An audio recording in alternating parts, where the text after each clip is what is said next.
ururka kalkaalisooyinka iyo umulisooyinka dalkan Jamhuuriyadda Somaliland ayaa qabtay kulan lagu eegayo qorshe sanadeedka 5 sano ee soo socda ee umulisooyinka dalkan Jamhuuriyadda Somaliland oo kulankan ay ka soo qayb galeen mas'uuliyiinta wasaaradda horumarinta caafimaadka iyo meelayaasha caafimaad ee dalka.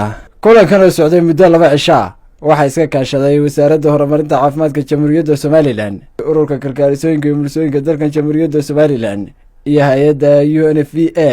ugu horeyntiina waxaa halkaasi ka hadlay agaasimaha maxadka caafimaadka ee magaalada Burco, Faadimo Cismaan Axmed.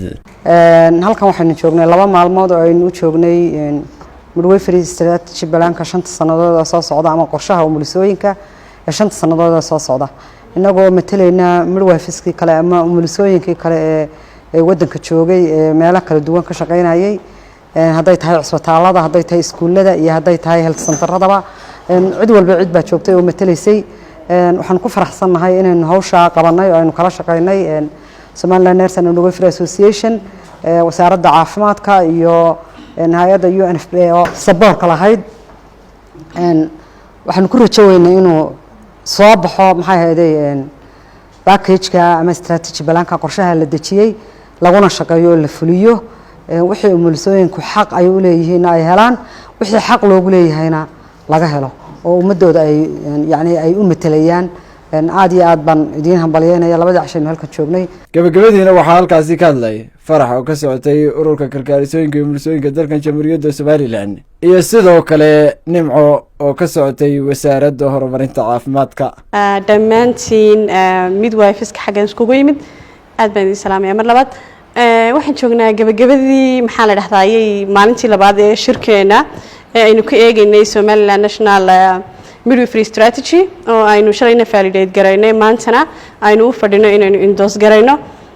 maxay ahaydey aad baa ugu mahadsantihiin dhammaantiinba si aad uga qayb qaadateen contributionskiinii. waxayna noqonaysaa wax aan record garayno.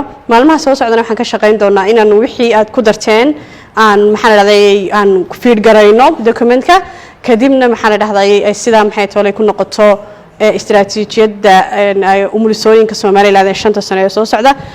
dhammaantiin aad baan idinku mahadnaqayaa. aad baan idinka mahad celinayaa waqtiga dheer ilaa iyo subax ilaa iyo xilliga leh ee aad runtii u joogteen halkan, sidii aad ideyadiina iyo fikradiina iyo khibradii waaya aragnimada runtii laydin soo xulay aad u gelisaan inputka istiraatiijiyadan aynu u qorsheynay 5 sanadood soo socda inaynu ku hagno umulisooyinkeena wadanka. runtii aad baan idinka mahad celinayaa. waxaan si gaar ah ugu mahad celinayaa teamka SLNA iyo sidoo kale UNFPA iyaguna qayb lixaad la kala lahaa implementationkan istiraatiijigan sameyntiisa iyo implementationkeeda. sidoo kale inta badan runtii nagala shaqeeya qaybta midwife iyo kalkaalisooyinka aad baan ugu mahad celinayaa. waxaynu u joognaa inaan runtii idinka mahad celino inputka iyo waqtiga badan ee aad geliseen iyo sidii aad waqtiga inta leeyahay u sugeyseen, sidoo kale aad ugu samreyseen. kulli dib baan isku eegi doonaa inputka la geliyo insha Allah. waxaan ku rajaynaynaa inaynu isku soo combine garayno aana inoo noqoto wax istiraatiijiyadii aynu ku shaqeynayno wax badan inaga caawin doonta, hadday noqoto xagga tayada umulisada shaqooyinka aynu qabanayno iyo sidoo kale roolkeena guud ee ah badbaadada hooyada iyo dhallaanka. insha Allah nawlka wasaaradda roolkii dhinaca implementationka iyo la shaqeynta marka soo idin garab taaganahay. aad iyo aad baad u mahadsantihiin.